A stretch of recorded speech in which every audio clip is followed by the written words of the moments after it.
Don't you turn that dial. Don't you dare turn that station, because this is going to be a really, really, really, really good show. 794 shows. This is the best public affairs ever. Usually we do political interview shows. We are so honored today because we have Hannah Pittard, who's not a politician. She is a novelist, okay? She has written one novel right here. Well, published one novel. One novel's out. The Fates Will Find Their Way. 30,000 or so copies of that baby, and then she's got a second book coming out called Reunion. That'll be in October of 2014. So we're taping the show on when are we taping the show on December 16th, 2013. So just a little less than a year. But you will want to go get this book, okay? We're probably seeing this right around Christmas, maybe a little bit after. Hannah, can they find this all over? They should be able to, yeah. Bookstores. Right. Don't you, I mean, you're going to find out, how does the novelist write? What do they write about? And how do they pick? And are their characters alive? Didn't you want to know that? All that boring stuff we usually do about, like with Barack Obama here, he just wanted to be president. Now we got Hannah Pittard. So much better, so much better. Don't you turn that station. Don't you turn that dial. If you do, you're going to miss a really, really, really, really good show.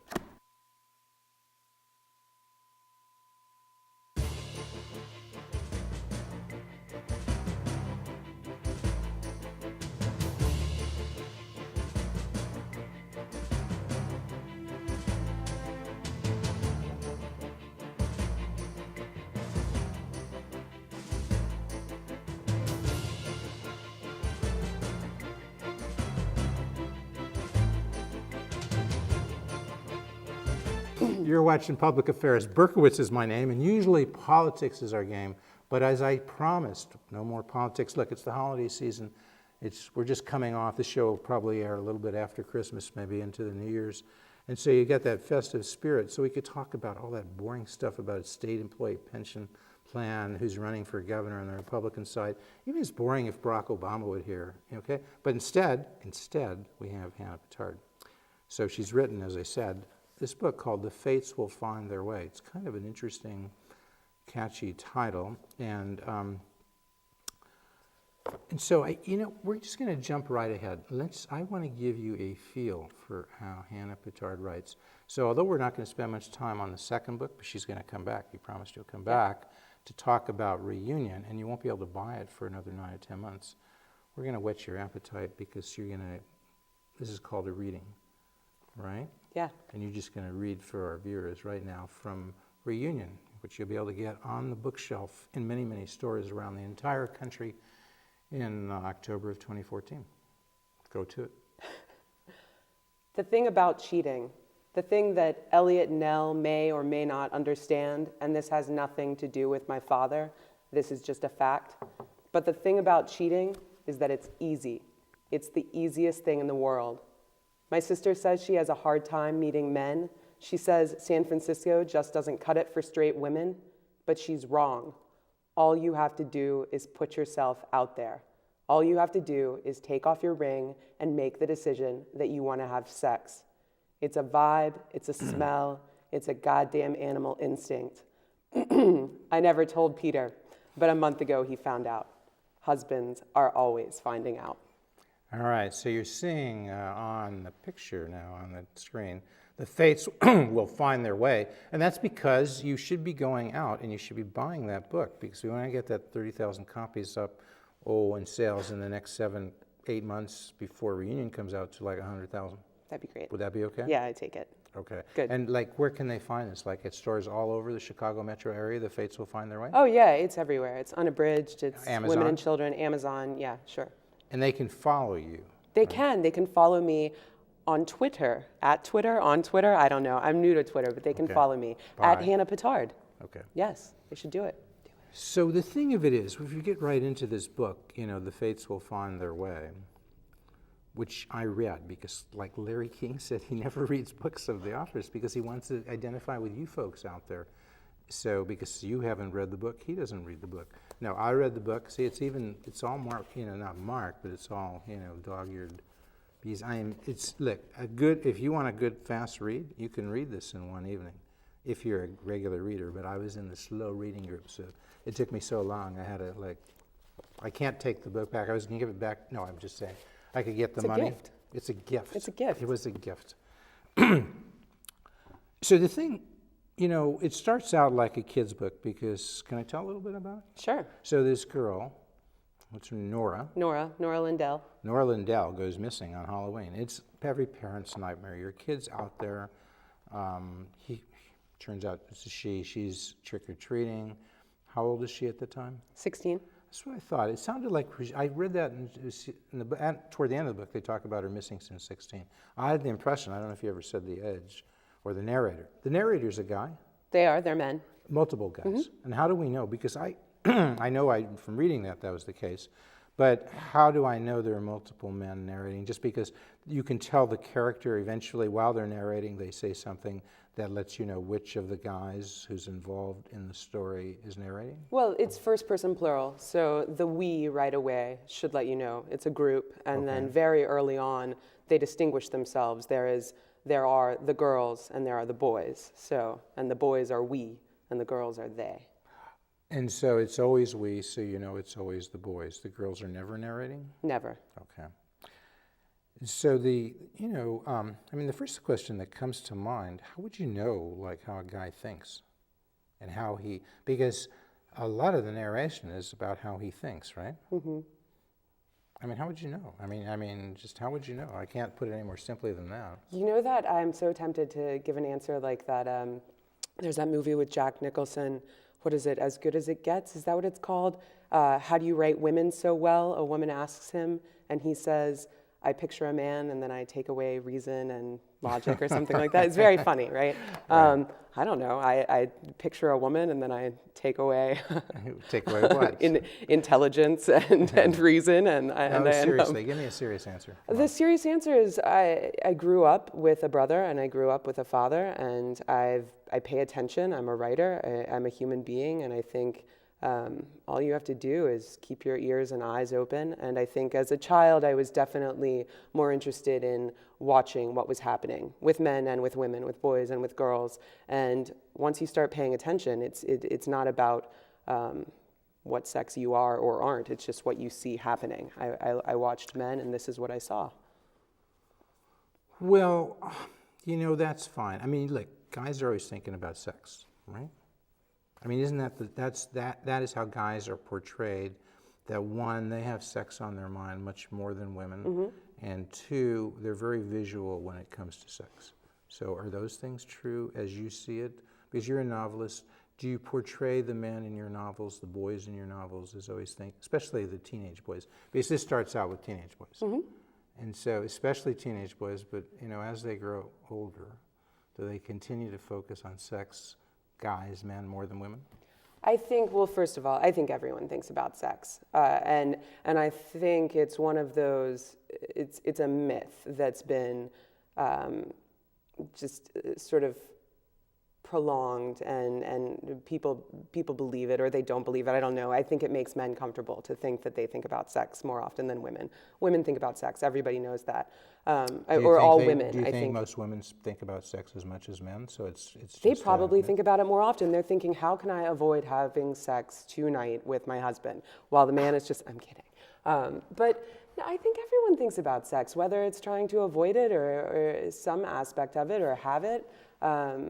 And these boys obviously start off thinking about sex a lot. And I think honestly, because they're 15 or 16. Because they're 15 or 16, in the same way that girls are thinking about sex when they're 15 or 16, maybe a much different way, right? Girls are probably scared and excited. Boys are maybe just excited when they're thinking about it. Not scared. You don't think they're scared? I think they're scared.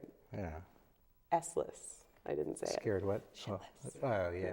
I think everyone. You told me. No, I'm saying if people were wondering why she was whispering, she was thinking if she whispered, the profanity would be okay. You see, I thought you a lack said of reason. Okay. She's a woman. She I can't thought you reason. said it was She can write great books. She can They approved it beforehand, and now they're taking it away from me. No, it is okay, but you sort of whispered it, and I was wondering, why would you whisper? Well, because I don't think you like it. I'm trying to be respectful. You know me for about 7 minutes or something. How do you know what I like? I've met you before, so these men do think about sex, but more as they get older, they're not thinking about sex so much as they're thinking about this specific girl, and they've Nora, and that runs throughout the entire novel, yes. and it closes with that. Yes, it's what? Why is their perception of Nora run through the entire novel, or does it? Did I get Nora, that right? it does. But Nora is, she's a diving board. She's the platform to get to talk about the thing that I really want to talk about, which is just the way that I use men in the book, but it's everybody. It's human beings have so many regrets, and they're so addicted to the past, and they, rather than looking forward, rather than thinking, I love my life right now, it's so easy and so tempting to say, but God, it was so good 5 minutes ago, or what if I'd met and married that woman who I passed on the elevator? What if my life would have been so different? And I think, and I hear all of my friends saying things like this. I've heard my parents say things like this. All my life, I've So heard. it runs across both genders. It's not male or Absolutely. female. It runs I just across love this. ages. It's just Yeah, friends. but men are interesting to me in a different way. Women scare me, and I've only recently started writing about them. The passage that I read is a female narrator, and I've avoided writing women up until this Is newest she book. right? Is it just generally so easy to cheat? All you have to do is take off your ring and you'll emit a smell or something? I don't you know. said it. I did say you it. You wrote it. I don't know. I'm a Well, fiction we wouldn't writer. write something unless you thought it was credible, would you? I think that probably cheating is a lot easier than most people think it is. You know, I grew up. Have you ever cheated on Never. anybody? I've never cheated on a single person. You're married? No, I am. Never cheated? No. Oh gosh, no. And You he's wouldn't never even think cheated about on it. me. Yeah. You know that for sure? Oh, 100%. How would you know it for sure? He's an open book. He's great. He's the best. He's the most loyal person in the That's world. what they say about all guys, even the guys who cheat, don't you think? You Like Bill know, Clinton, you don't think Hillary ever said that about Bill? Oh, no, No, I he'd don't never think she cheat. ever did. She knew he'd cheat from the moment Probably. she met him, probably. Yes. All right, so like, but even like when you were a teenager, when you were like in college, okay, you didn't know your husband then, right? No. Would you ever go out with a guy and it was a serious relationship and then some other guy asked you out for like a casual thing? Did you run to the guy you were going out with seriously and say, oh, I'm going out to casual thing? I love this pass that you've given me where I have boyfriends. It's the happiest have thing any in the world. boyfriends? Not in high school, and like maybe one in college. Really? And there certainly So you weren't weren't lots of always this people pretty. asking You me just out. like all of a Oh, that's sudden sweet. became pretty last year or That's something? really funny. I've always been really, the reason, one question that you've asked me before the show started was why I started writing or why I write. And I was an awkward little thing, very, very introverted, very self-conscious, always thinking that everyone was looking at me, judging me, thinking, what are you doing wrong? Why are you doing it wrong?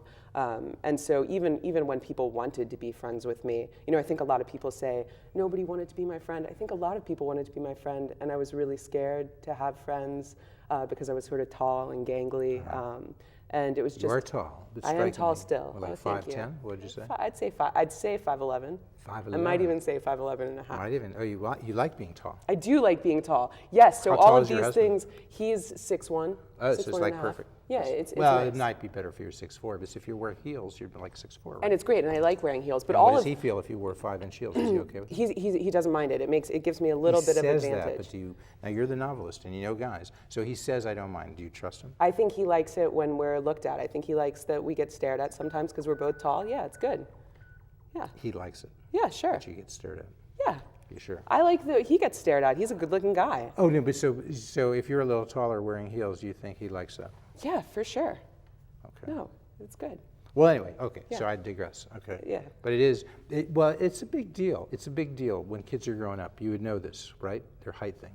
Yes, it is a big deal to be tall and often uncomfortable. And you wrote about guys who were gangly at that age. Who's that guy, Danny? Danny Hatchett. He's is he tall and gangling, pimples and like that when he's young? Danny, I love Danny. Danny's probably the boy in the book who is most like me. And yeah, he's a Because he gangly. was tall and gangly and He's he didn't have a gangly lot and of tall, friends. and you know he's awkward and stuff like that. Yeah. And that is how you think of yourself.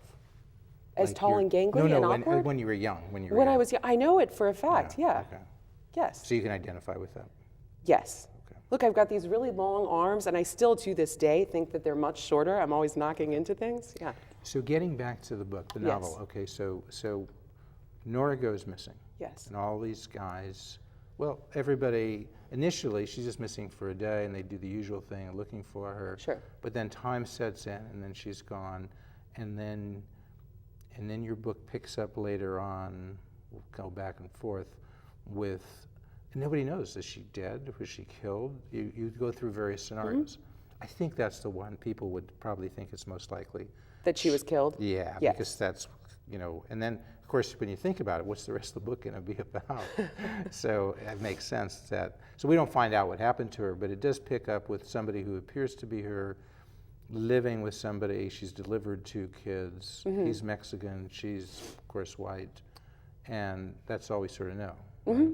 There are a couple fantasies that run through the book, and again, like I said, I don't think it matters that we don't find out what happens to Nora, because ultimately the book is less about her than it is about the boys and not letting go, and it's about the boys who become men and the way that they have appropriated this girl and the memory of this girl, even from the people who the memory really belongs to, which is her family. The memory of Nora. And she's ageless. She'll always be 16. Do you think in their mind?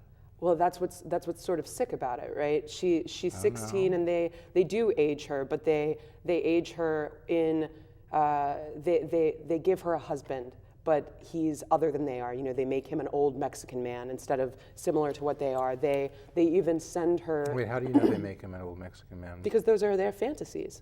Oh, I thought that was reality. No, those are their fantasies. So we don't really know. They're all what ifs. They're all so you're saying that I missed that. So that should have been clear to me. This was the fantasy. I thought you were portraying that she really was married. They're all to possibilities.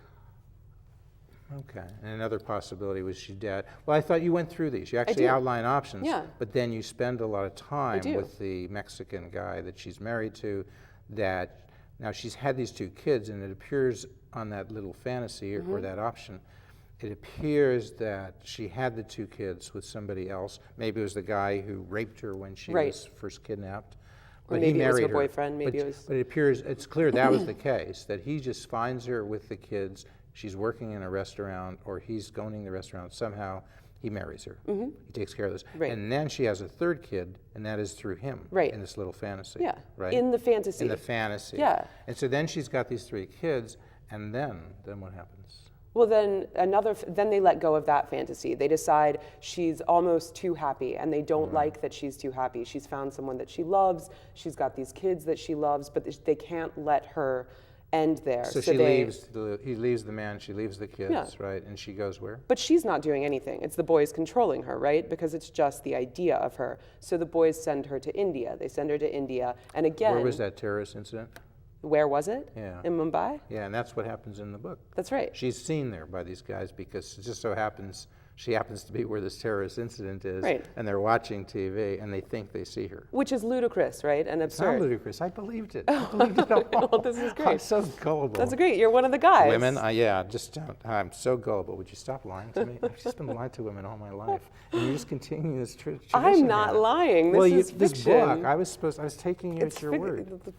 Maybe you need to go back to politicians. You think so? Okay, no, but seriously, Speaking of so not that's great. liars. No, I'm not. I'm just kidding, but it's really good. See, because I kind of felt, okay, I thought that was the case, and I even thought that, then she, of course, before that terrorist incident, she finds herself with another woman. Yes. It turns out she's a lesbian. Well, Or is she bisexual? I don't know. But look again, who's Every guy's made fantasy. Every guy's fantasy. every man's fantasy? Is every guy's fantasy? Is this right? Because you know guys so well. Is for this guy to be with 2 women who are lesbians. Is that the? I don't. Is that think a so. common fantasy of men? Is it? You're telling No, me? I'm asking you. You know guys. I know the guys in this book, and I'll tell you something. Okay, and those do, guys in the book, would that be a fantasy of theirs? No, that's not their fantasy. Their fantasy is to focus on a missing 16-year-old girl and what might have happened to her. But that was one of their options that you clearly outlined. Don't move that chair. That's all I'm not. saying. No, You I was can move gonna. around. Okay. No, I wasn't gonna move the chair. Don't hit me with the chair. I was I'm getting physical here. So. Andrew, Andrew, but where's Andrew when I need him? But look at all of the things that you thought were real, and I actually take that as a compliment. Yeah. But they're all fantasies, but they're the fantasies that these boys men have come up So with. the lesbian fantasy of Right. this woman. And And then she gets cancer, and she that's a gets cancer. fantasy. But look, so all of them, and they Wait a second, is this bad? And I've never done this I've done it with political folks, but not real authors, Mm-hmm. novelists. Am I supposed to be telling with you the story? Or are we not going to have any sales of the book or something? You started off by saying it's a children's book, so that right there, and it's not. I didn't. You No, but did. is it okay for us to tell without telling everything? Listen, this book's been out since 2011. It's okay. It's the next book. We're not going to Alright, give that okay, away. all right. The next book begins with a death. I and it could do a goes from show there. without you sometime, and I'll just give the whole story, unless you're nice to me. No, I'm just kidding. I am just kidding. All right, so we're telling that story, and so so she gets cancer, Yes. and that's where it gets murky, because then I don't know so much what happens to her. Then it shifts back to these guys. Oh, and that is interesting, because then there's a lot of these guys, you're sort of taking them through, they're now middle-aged, they're now 30 and 40, they've got their own kids, their mothers are still around. There's a big mother thing, not have time to get into that. Yeah. But so they're there with each of these guys, most of these guys have families, and then of course things happen. But this is all told can you identify with this? Like, where'd you grow up? In Atlanta. Atlanta. I grew up in Atlanta, but and then moved around 13 or 14 to the Mid-Atlantic, to the Eastern Shore of Maryland, and I definitely intend this to be the sort of Delmarva. Eastern Shore. Yeah. So like a nice suburban area. Yeah, People knows safe. everybody and safe, and they stay there. That's the thing. Yes. That's not true anymore. No, it's not. But for your book, these guys stay there. They stay in the same neighborhood. They kind of have the same group of friends. A few go bad. They do some really nasty things. They think, could they have predicted that? Right. But basically, they stay there. And then they think, and it kind of ends that way.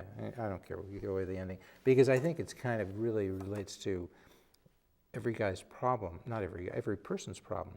They're married, it's kind of okay. They're going up to bed, they say, you do this, like you open up the windows, your wife's coming up, she's turning off everything, dealing with the last kid, making the last call from college and so forth. And like what? They're going to go make love then? Maybe they'll hold each other. Well, you don't know, but you've only been married a year, right? Now, how could you possibly know this stuff? So you can't.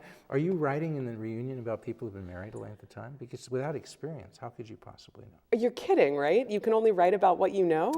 Well, sort of. I mean, the great writers went off, like Norman Mailer, Ernest Hemingway. Would you say he's a great writer? Yeah, I'd say he's a great writer. Okay. So he went off and did things. He got involved in wars, ambulances, whatever. Right.